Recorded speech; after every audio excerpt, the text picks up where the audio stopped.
চালাবেন। কোন হেলমেট সেটা আমরা জানি না। तू समझा नहीं तू समझा नहीं বিয়ে বাড়ির একটি কন্টেন্ট এবং সেটা নিয়ে ব্যাপক আলোচনা সমালোচনা। এখন এত হেট পাবো, মানুষজন আনফলো মিশনে নেমে যাবে যে আমি লিফলেট দিয়েছি হাবিজাবি যেখানে খুবই খারাপ কথাবার্তা লেখা। নেটিজেনরা কি এক্ষেত্রে বলছে কিনা যে শাক দিয়ে মাছ ঢাকার চেষ্টা করছেন? কেমন যাচ্ছে ব্যস্ততা কি নিয়ে? ব্যস্ততা তো এখন ডিপ্রেশন নিয়ে। ডিপ্রেশনটা কেন?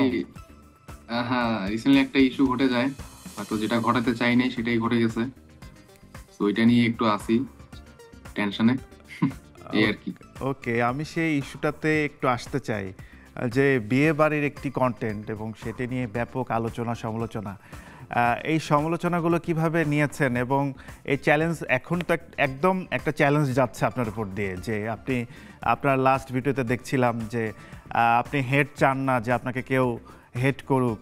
তো এই চ্যালেঞ্জগুলো কিভাবে মোকাবেলা করবেন বা করছেন এখন সিয়াম? আজকে প্রায় 6-7 বছর ধরে কন্টেন্ট ক্রিয়েশনে আছি, তো শুরু থেকেই আর কি মানুষ পজিটিভ ভাইব দিছে, পজিটিভলি আমাকে অ্যাকসেপ্ট করছে।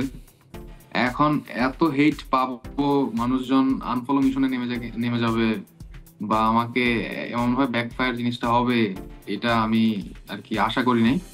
কারণ আমি যদি জানতাম যে জিনিসটা এরকম হবে তাহলে নিশ্চয়ই আমি এই ধরনের কোনো কিছু করতাম না।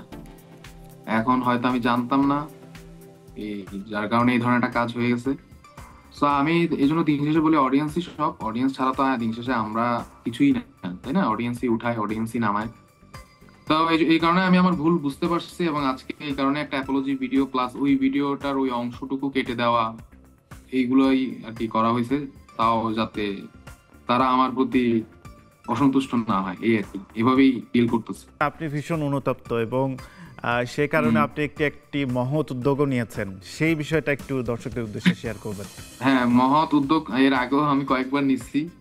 যেমন ফেনীর যে একটা ইনসিডেন্ট ঘটলো, এত বড় দুর্যোগ, আমরা প্রায় 3000 থেকে 3500 মানুষের জন্য খাবার থেকে শুরু করে জামা কাপড় থেকে শুরু করে অনেক কিছুরই ব্যবস্থা করছি। আমরা লক্ষ্মীপুর গেছি, ফেনী গেছি, নোয়াখালী গেছি। সো আমার অলরেডি প্ল্যান ছিল এরকম যে এই শীতেও হয়তো অনেক মানুষজন আছে যারা রাস্তাঘাটে থাকে, যাদের হয়তো প্রপার কি বলি চাদর বা কম্বল এগুলো থাকে না, তাদের কষ্ট হয়। সো ওই ইন্টেনশনই আর কি এগুলো করা। সো আমি আবার এই জন্য মানুষজনকে আহ্বান জানাইছি, যেহেতু আমার খারাপ কাজটাকে আপনারা প্রমোট করলেন, আমি একটা খারাপ কাজ করে ফেলছি যেটা আপনাদের চোখে খুবই খারাপ। তো এখন যে কাজটা ভালো সেটাও আপনারা এখন আসেন, প্রমোট করেন, আমিও করি, আমাকে আগ্রহ দেন, যাতে করে আমি খারাপটার দিকে না যাই। তাইলেই তো হয় নাকি? আপনারা এবার আসেন। তো এইভাবে আর কি আগানো। এখনো আমরা আজকে আমি প্রায় 100-র কাছাকাছি আর কি বিতরণ করে আসছি।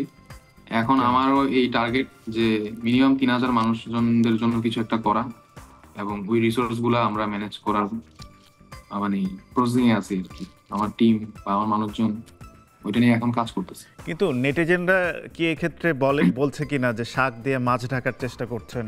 হ্যাঁ, এটা তো বলবে। এখন তাইলে কি করব? তাহলে শাকও রইলো না, মাছও রইলো না, জিনিসটা কি? আমি এখন যদি ঢাকার চেষ্টাও করি সেটাও সমস্যা, আমি খারাপ করলেও সমস্যা, এখন ভালো করলেও আমাকে ক্রিটিসাইজ মানে করতেছে, তাহলে আমি কি করব? কোন দিকে যাবো? এই বিয়ে বাড়ির কন্টেন্টে আবার আসতে চাই, এই আইডিয়াটা কার ছিল? আইডিয়াগুলো তো আমারই হয়। এখন তবে ওই পার্টিকুলার যে পার্টটা নিয়ে সমস্যা, যে আমি লিফলেট দিয়েছি হাবিজাবি যেখানে খুবই খারাপ কথাবার্তা লেখা, হয়তো এটা আমারই হয়তো কোনো এক টিম মেম্বারের ছিল। আমি এই জন্য তাকে দোষারোপ করবো না, কারণ সে আমাকে আইডিয়া দিতেই পারে। আমি কেন গ্রহণ করলাম, আমি কেন বানাইলাম, দোষ তো আমারই। আমাকে মানুষ খারাপ পথে যেতে বলতেই পারে, আমি যাবো, গেলে এটা আমার দোষ।